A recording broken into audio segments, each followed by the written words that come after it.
Hello, everyone, and welcome to the very first episode of the Voice of San Antonio podcast. I'm here joined with my amazing partners in the Voice of San Antonio, Lorenzo Gomez and Ellie Morrison. I'm Dan Morrison, and we are sitting in the beautiful home of Marion McNay.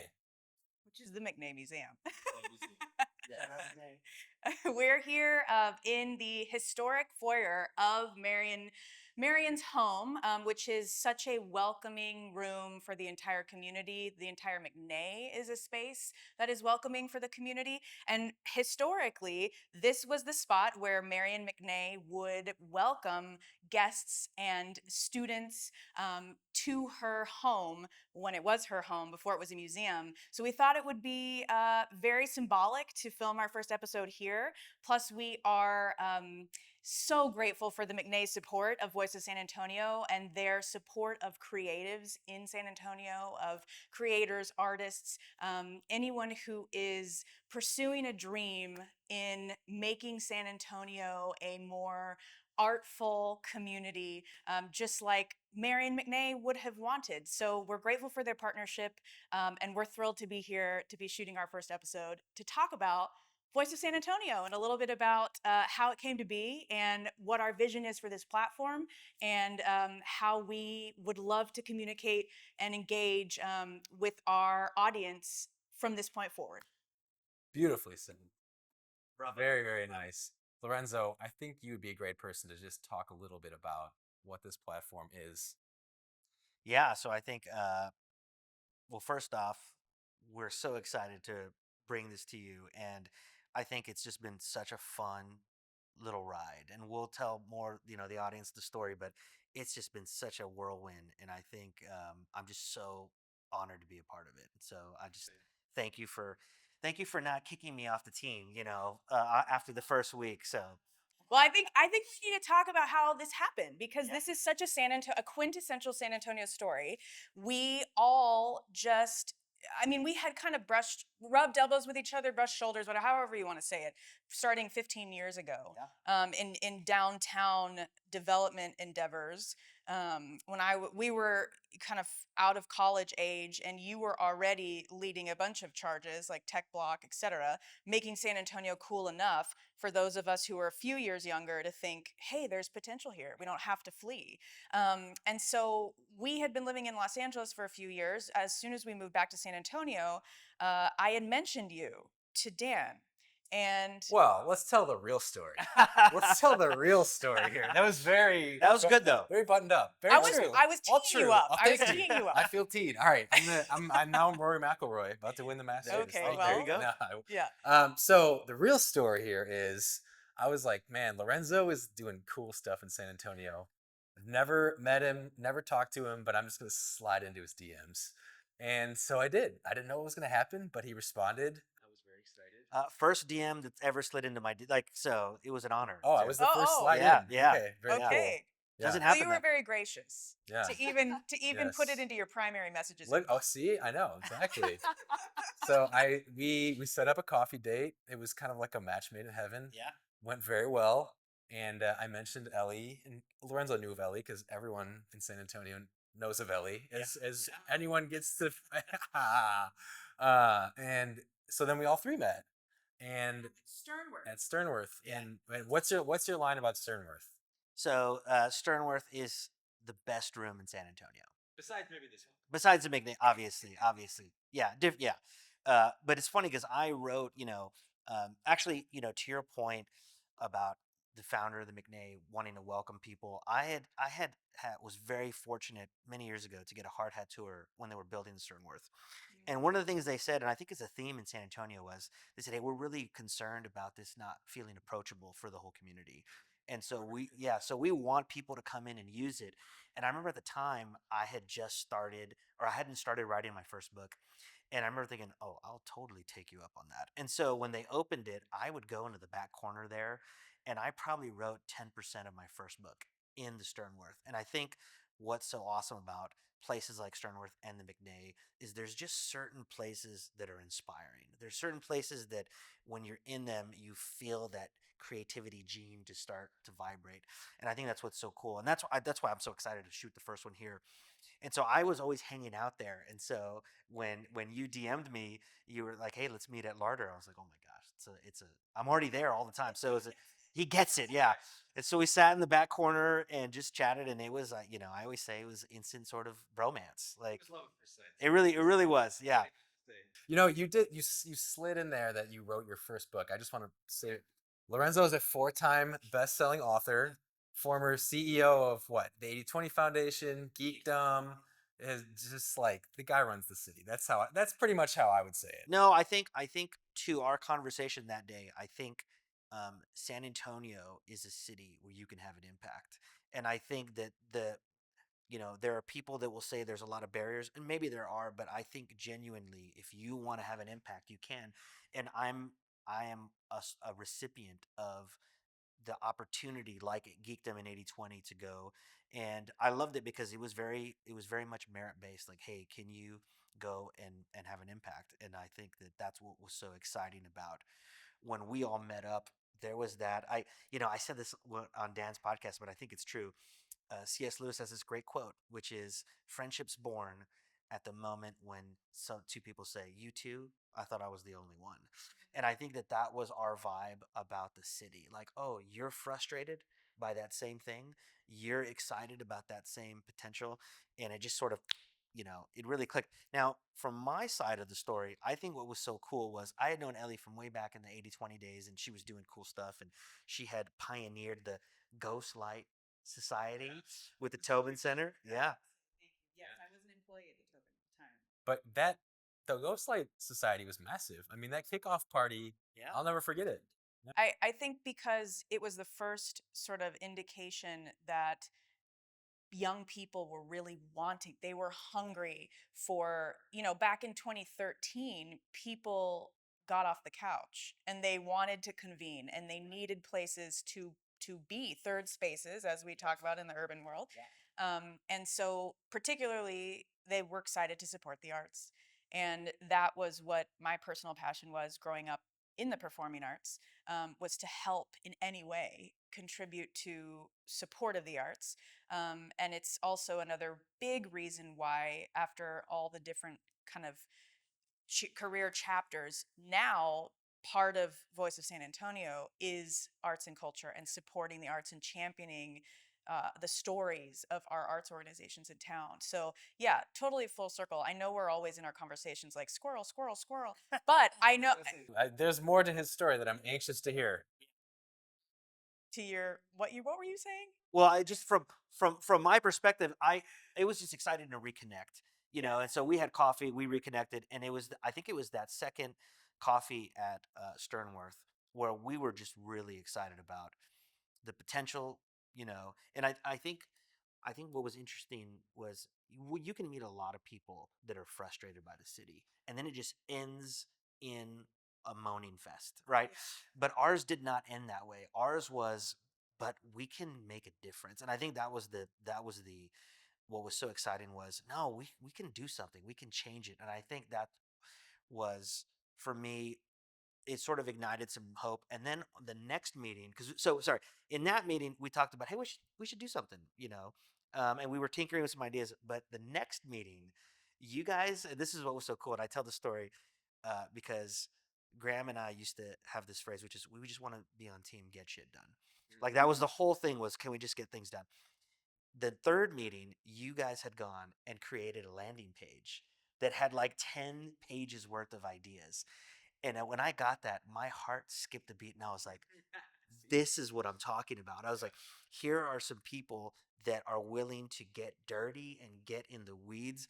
And that really fired me up. And it was that email where I was like, I can't wait to start a company with these guys. Because it was actual action, actual product, And so from there, it was just off into the races, at least, from my point of view. So, Well, and I think what we have talked about this before, but we had each had our ideas and former iterations and visions of what a platform could look like that was contributor based content, that was creative content. And so we just happened to be bringing these two backgrounds into the same silo at the Sternworth and saying, hey, I've been sitting on this idea and I've tried it before and it was wrong place, wrong time.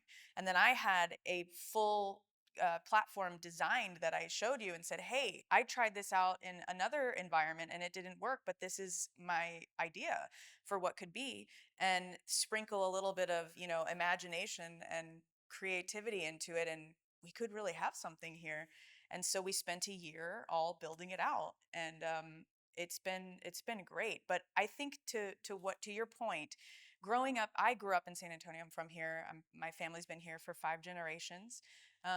And what I was taught growing up by my parents and grandparents and everybody else is that San Antonio was a place where you not only could make impact, but you had therefore a responsibility to be involved and to give where you could and with your time or your talents or your efforts and eventually hopefully down the road your wallet, right? Your resources. And so from a very young age I was very lucky to be right place right time with the Decade of Downtown initiative. And I had just graduated from Trinity, and my first job that I was hired by Downtown Alliance at the time, which is now Centro San Antonio. And it was my job, it was literally my job to plan events for young professionals. And because everybody wanted to get young YPs YPs downtown.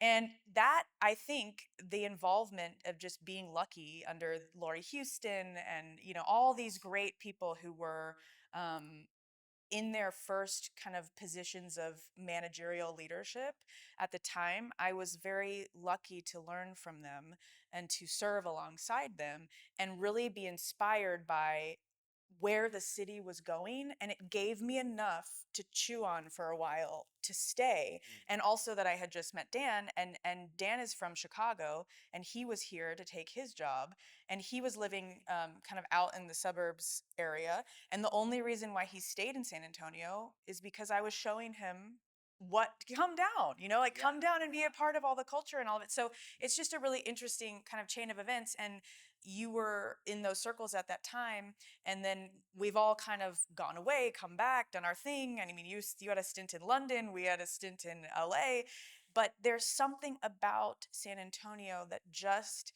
if it's right for you, it never leaves you. And it's really great to be in this phase of life where we're seeing so many vibrant minds coming back. And just a shout out to my friend who is the director of communication here, Yolanda, who is one of those people. And she is helped us coordinate this today. So thank you, Yolanda. You're the best and so fabulous. And she's one of the ones that I think of all the time, like, yes, she came back, and so many others who are really taking it seriously to help move the city forward with continued growth while still honoring our roots. And I think that was what, as we were building this platform, something that we've really baked into it intentionally is we're not trying to change things in a way that is the moan fest. We are hopefully providing content and stories that give people a sense of, oh, that issue resonates with me. I feel that too. That strikes a nerve. But at the same time, how can we have productive conversation or provide inspiration to our audience that helps people want to join in and move things forward to a greater vision? And your first article that really hit it was the I think the nerve striking article about San Antonio's potential is a love-hate relationship.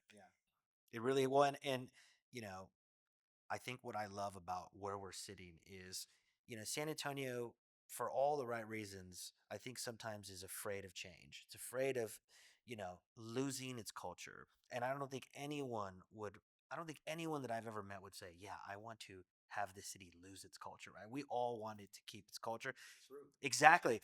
And actually, I think this is a great example because, the McNay is the perfect paying homage to the original while still advancing into the new. And I think I want our platform to be the digital version of that, which is to honor it like where we're sitting, but to also not be afraid of advancing with new ideas, with new initiatives, because I think the city could handle it just like this institution, which is a timeless institution now. And I think it's achievable. And so it's really a how do we introduce people and sort of bring them along in an approachable way that's not, my problem is I want to just, I want to release all 100 articles that are like, here's the direction we're going. So I'm glad I have partners that can slow me down.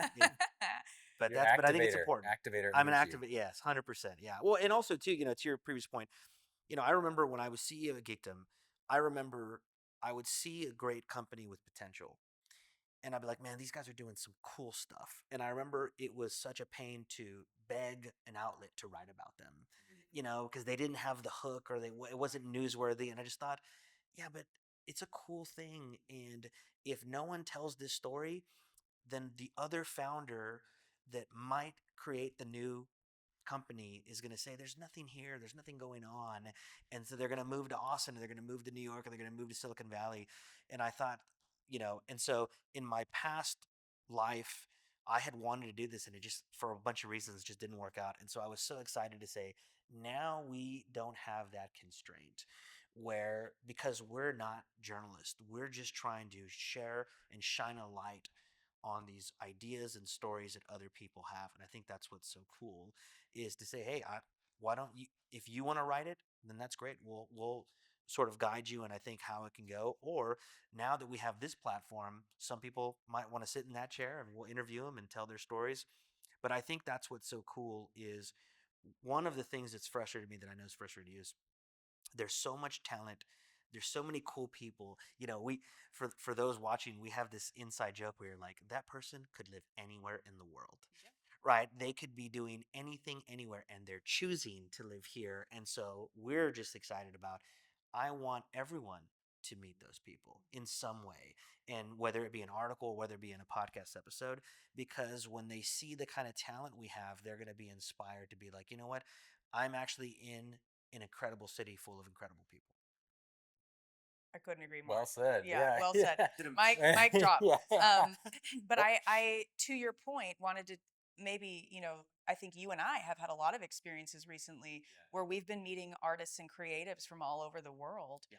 who are either, and also scientists and all of these amazing it's been people. pretty, yeah, it's been incredible. And we were on the All Things San Antonio podcast, where Yeah. Lorenzo is a regular. We were on there. They use for the one term episode, fan but, favorite for you. Yeah, yeah. But I remembered this term that I had said years ago about being on the precipice of abundance. I haven't told you this, but like, I feel like the city is there. Yes. People are excited to be here. There's so many great projects moving forward. And I also, as you were talking, like, some of the things that I think have been frustrating that maybe don't end up moving forward, or we have a hard time with looking to the future. It feels like, while there is some resistance, there is a lot of really good progress being made. Yeah. Yeah. And I moved here in 2010, and I think I got here right at the beginning of the beginning of this trajectory. And now it's, I don't know if we're going full force. I don't know what that means. You don't know if you're in it or not yet, right? But we're doing something. Like, I feel like we're going up and to the right in a good way. And for someone that, you guys are both obviously natives, and for someone that is from the Chicago area, I literally moved here and thought, I'll be here for like 5 years and then I'm gonna move back. And I met Ellie, and so that was the that was the big thing that changed that plan. Which, thank goodness, yeah, Yeah, absolutely. and I was open to going anywhere too at the time. Yeah, yeah, that's true. Yeah. That's true. And we did. I mean, we went to LA. I got my MBA at USC. Fight on. And we didn't know what we were gonna do next. Yeah. We were very well could have stayed there. I have family there. There's lots of reasons to stay there, honestly, but we just felt pulled back. I mean, me included. Mhm. Ellie's parents live here and family, and has all these reasons beyond. I had really not those reasons. My reasons were exactly what we talked about in our conversation. Yeah. And I remember the moment I like saw the glisten in your eye when you were like, oh, I relate to this guy. When I was talking about something I had going on, and you were like, you're a pioneer. And it was like, that was it. Like, it was game over at that point. Yep. And I think that that's what we all kind of bonded over, and that's what you can come to the city and do is Well, be and a look where we're pioneer. sitting. Marion McNay was the ultimate pioneer. Yeah. I mean, Oh, she 100%. yes, like this is a city that is historically she she was a pioneer because of look at her vision for what art could be, how her home could be used, how for art education, just for uh, elevating culture around here in general. And she traveled. She also was not from here. She was from the Midwest, and yeah, and she saw the potential here. I think her first husband, she traveled through here or knew of San Antonio because of her first husband. He was stationed here for training for the war, one of the wars. And I think I'm getting all this history I was gonna right. say, wow, I have it's studied her. impressive. I have studied her Fact because check Incredible. this. If you're watching, fact check this. I know, I'm just like saying. Yolanda. No, but I have studied her because just like you were talking about going to Sternewirth, I come here whenever I have a creative direction, a campaign, or I need to for a client, or I need to get in that meditative creative zone, and I'm away from my computer and I put my phone on, silent or something for a few hours. I come here and because I just wander through the galleries and I put noise canceling headphones on and I listen to meditative music like choral music or classical music, and I just stand in front of everything. Even though I've seen it, I've been through here, it really helps me. And then I have those connective thoughts. So on one of my trips here, one of my sacred days of study, I spent a lot of time in the gallery that is dedicated to the history of her and her jewelry and all these things. And she had such a fascinating life. And one that was not without tragedy, one that was not without hardship. And I think looking at those stories of people from the past who dug deep and persevered and kept going and kept building something for the community as their purpose, that to me is wildly inspiring. And it on days when life is a lot or difficult, that this project now does that for me. And so I just love her for that reason. And I wish I could have known her. And I wish that I could have stepped into one of these glamorous parties, especially their housewarming party, which I think would be the ultimate epic event, is to recreate the McNay's housewarming party.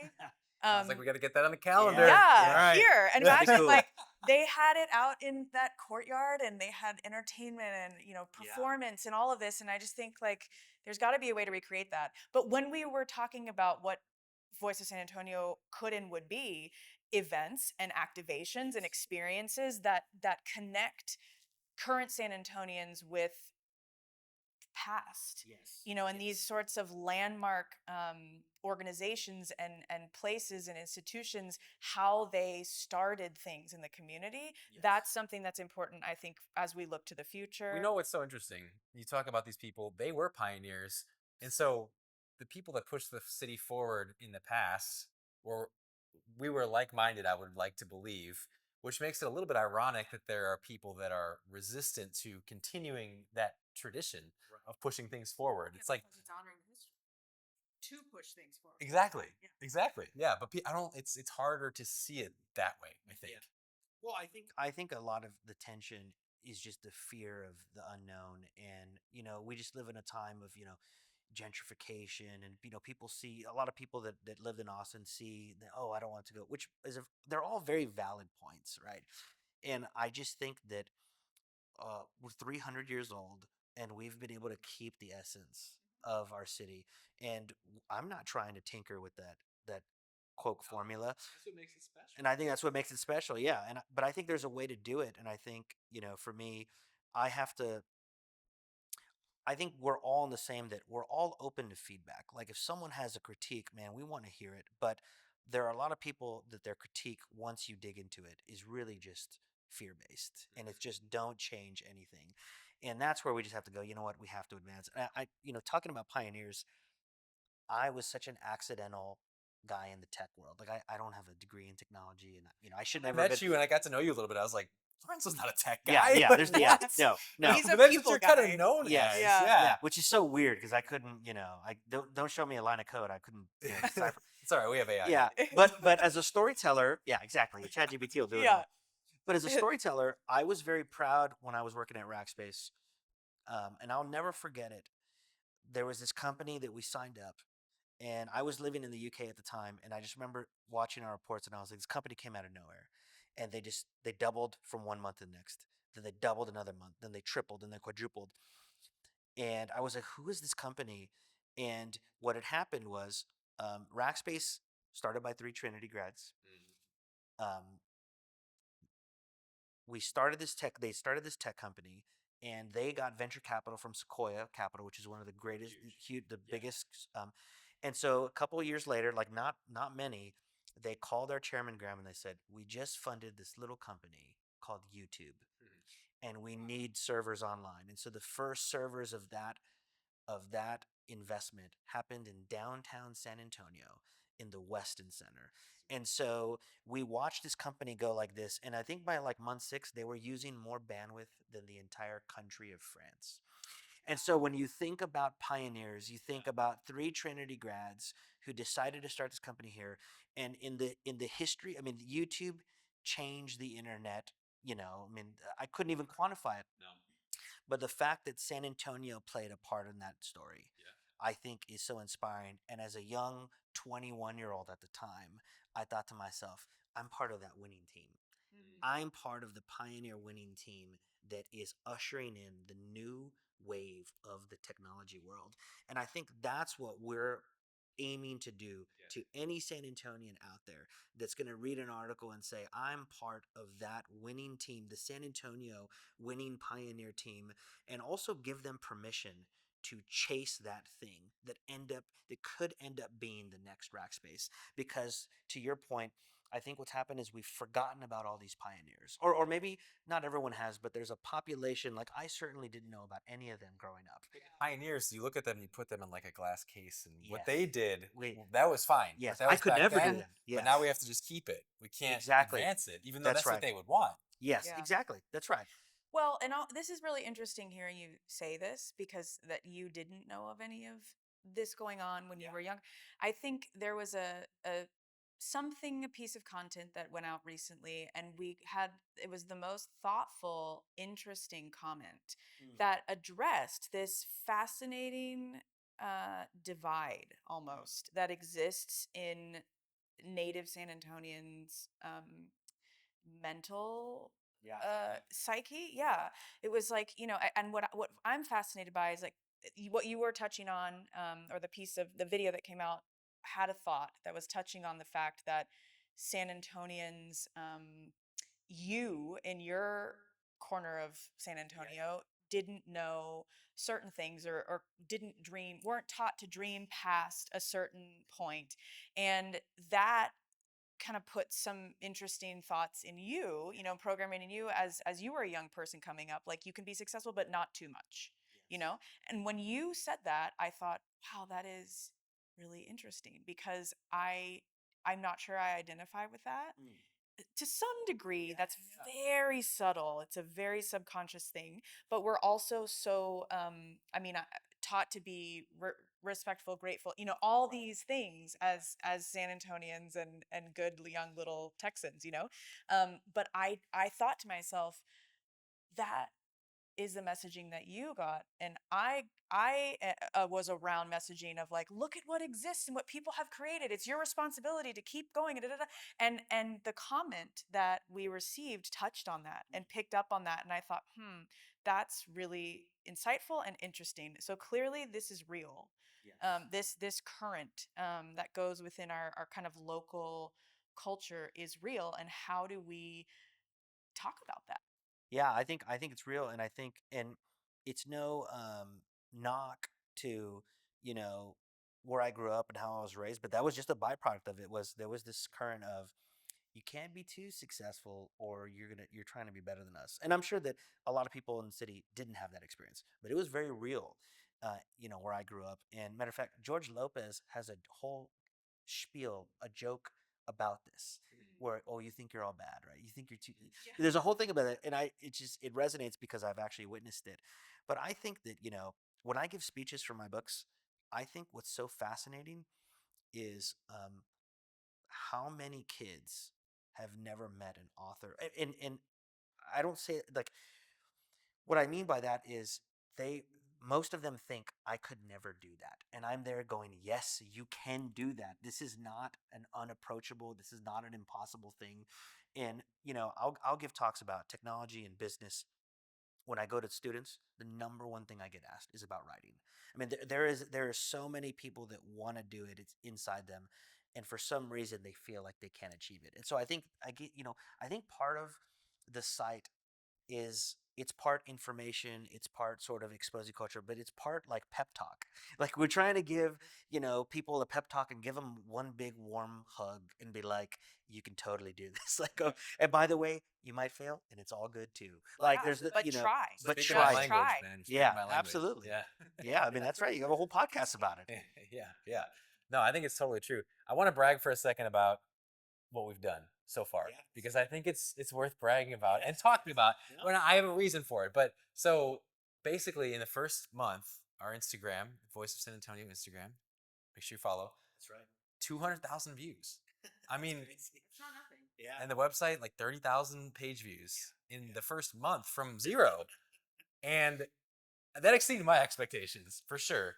Yeah, and we're very excited about it. I guess I'm not trying to interview you guys necessarily, but I am curious. Like, why do you think it took off like this? Like, what have we tapped into, and what are we seeing here?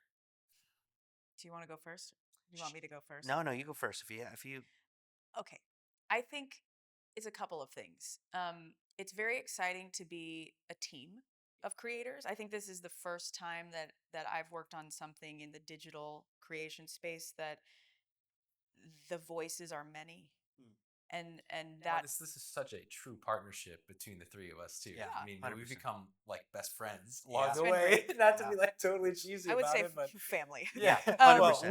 we are family. We are family, but even, Lorenzo is part of too. It's true. But I think that that's part of it is Yeah. that there is a variety. You know, Yes. there are different voices that people are hearing from. The other thing that I think is real that's happening is that we have all had experiences in different forms of creation, different forms of creativity, whether that be through our career paths or through our own creative paths over the years. And between the three of us, we have producers, we have writers, performers, speakers, and so we're. I think what that is that it's just in touch. You know, we can feel and we can sense that energy, Yeah. and we are channeling all of this through our love of San Antonio and putting something out there that we think we would have always liked to have seen, and that I is think that's a huge resonating. part of it. Yeah, and we're not constrained by anything. I mean, this is just like a self-funded thing that we wanted to do. Totally and, independent, yeah, just which also independent. thank you to the McNay for your support. Yes, of Voice of our, San Antonio. yes. Yeah. Our a true independent creative partnership Yeah. out of our passion for the city and for storytelling and production, really. And I think we were very, very intentional about the design of this platform, from a, well, all of us, but from a visual standpoint, a graphic standpoint, a website standpoint, and thank you to our web team at Movement Maker for being Yeah, shout out Movement Maker, great partners, because I pushed them a lot, yeah. and Kindly, very kindly. oh, Yeah, in always. love, yeah, out of love, like yeah. together we Yeah, collaborated it was on a this. collaboration, yeah. But I think that there's something about that people are really enjoying seeing, stories about their corner of town and their Yeah. organization they love, being presented in this way that. I call it, voguifying, like just from a imagination and a visual standpoint, and we, Sophistication and elevating stories yeah, and but voices and but I would say accessible sophistication. rather than elevating, I think the term is mining. Yeah. It's mining and amplifying, because this already exists. It's just you the way that I see everything and feel it is palpable, and how then I want to present it in partnership with you all and then our team is it's all very strategic and it's very thoughtful and it's out of love, and reverence. And I think that is something that it must be resonating. And then the other part that I'll let you speak to that I think you've been hugely instrumental is making content relatable and like the match strike, and your urban knowledge. Well, I think there's two things that sort of spring to my mind, and I think the first one is, and not to double down on the praise, but you really do deserve, you know, a call out for the aesthetic, and that was all you. But also, and because I'm a story guy, I have a story, right? I remember I have a buddy of mine. He grew up on the east side. He has a after school program on the east side. Awesome dude. And he like us grew up here, went away, lived in New York, came back, started this after school program on the east side, and he said, "You guys make San Antonio look so cool." And he's looking at it and he says, "This is a shot. This could be Brooklyn." And that's the aesthetic standard that you have. I have no background and no strength in the visual. I'm a words guy, and so I think what was awesome in the journey was to see in a little bit of the story behind the scenes.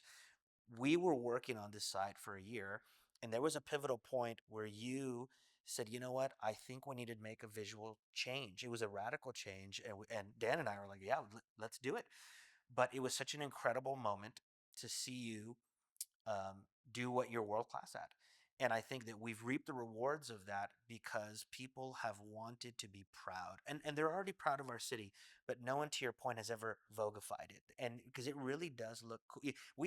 For those watching, we have this internal text thread where we'll just send a picture. This could be anywhere. This could be Paris. This could be London, because our city is so incredible and it has so many incredible places like the McNay where you wouldn't know if someone just dropped, if aliens just dropped you in the middle of here, you wouldn't know where you are. And I think that I think is one of the main ingredients that has caught on, which is people are visual people first, especially online. And so they're drawn to the aesthetic and they go, "Oh my gosh, yes." And actually, another great example is the Pearl. How many people do their quinceanera photos there, their engagement photos there? Everyone. Everyone, everyone. Matter of fact, I get all grumpy and I'm like, "Oh, someone's blocking the bridge again." Yeah. And I Yeah, can't exactly. cross. But I think it's the visual, because what the Pearl created was so visually stunning that it draws people in. And so your lead in the visual component of it set the standard that I think people have been waiting for, and I think that's it needs to be called out. I appreciate that. I think that rather than when we say like somebody says, "Hey, you make San Antonio look cool," I think it's my inherent belief and true feeling that San Antonio is cool. Yes, That's that's a that's great reframe. that's why. That's Yes, why we can make it look cool is because it is cool. It's just taking a spotlight and shining it, in certain ways that might not have been shown, before. yeah, And I think that a big part of creating something where people, the reason that this design and this aesthetic, that is all to make somebody feel seen. yes, That is what it is. It's not to make something inaccessible. It's to make something so accessible that people see it and they don't know why, but they love it. And I think it's because they see their feelings in it. And we're just a mirror, reflecting. That is the goal. That is the goal. It's not to say like, oh, be elevated and sophisticated and hoity-toity. It's literally like, here's a mirror to what yes. you know in your heart is true. And I think that has been the goal with all of this, and we're just getting started. I have a few photo shoots and all these things lined up that they're going to be very fun. But the sky is not even the limit with how I feel. The creativity can be collaborated across town. I'll make a prediction too. I'll bet, you heard it here first. I'll bet one cheeseburger on this. There is going to be someone that moves to San Antonio and they're going to say that it was the visuals that tipped them over the edge. I know it's going to happen at some point. It's going to happen.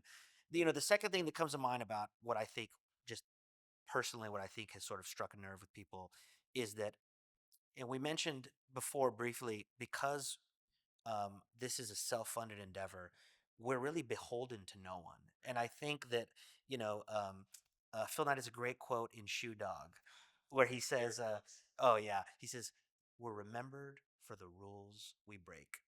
And I think that, because we started this company, it was self funded by the three of us. We have no investors, no benefactors.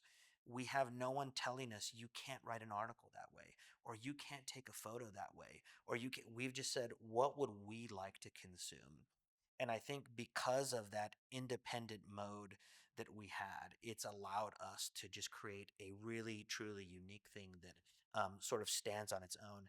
And I think people are drawn to that. And so I think what's exciting is the rules are whatever we want them to be, and the stories are whatever we want to tell. And there's some people that no one would ever give them a shot to tell their story. And for us, as long as they fit our criteria, which we'll get into in a second, I think we're open to inviting anyone into the conversation. And I think that is what's resonated with people, is because we're really not following the rules because we don't have to. Yeah. We're beholden to no one. And I think that's the intention behind this is generosity. absolutely. Yes. Inclusivity, generosity, Yes. all of it. We want people to feel welcome to be a part of Voice of San Antonio, just like Marion McNay wanted people to feel welcome in this welcoming space to her home. And I think, before we wrap up, we want to invite people to contribute, to Voice of San Antonio. And I'll let you get into the criteria. Yeah, I mean, I think what's been so cool, because the criteria happens so organically. It's really personal stories, right? Ideas, and what we call hot takes. And I think what's so great is that you can write a hot take without being trolly and negative, where you still point out the thing that needs to be pointed out, and be realistic about things that are not good, but do them in a way where we can have actual civilized discourse. And I think that's what's missing a lot from the internet, is civilized discourse where, hey, we don't, Yeah. It's an understatement. yeah, Yeah. yeah. Well, I mean, I think for me, like, I welcome someone who says, I don't agree with Lorenzo's urban nerd stuff, and I can't wait to publish the thoughtful rebuttal, because I'm in search of the right answer. I'm not in search of being right. And I think that, yeah, thank you. Well, the quote is Mark Andreessen' quote: "Strong opinions loosely held." Yeah. I want to surrender my opinion in the presence of a better opinion. And so I think that's the criteria is, if you have a great story that you think is worth sharing, a new idea, or a hot take, that's what we want. And so, and we've already had people reaching out that want to submit because they see it. And so I think, part of what we're going to do is be very thoughtful to make sure that the discourse is healthy, and that the discourse is not mudslinging, so that people know that they're not going to get attacked when they come on our platform. We hope that this is a forum, a forum for discussion and an exchange of ideas, as opposed to what we typically now see the exchanges are on the internet. So yes, we with that, we hope that we hear from anyone who would like to contribute and be able to review thoughts from the community. And we hope that this is just the very beginning of many mediums of discussion and conversation and storytelling. And we thank you, everybody, for your support so far, for your engagement, and for sharing the content and telling your friends about it. So with that, Well, and we're excited about the podcast. Episode 1, right episode here. Episode 1. Episode 1 of Yeah. many, many, hopefully. That's right. Yeah. That's right. So we'll be interviewing you, whoever you are out you. there. Maybe. Maybe.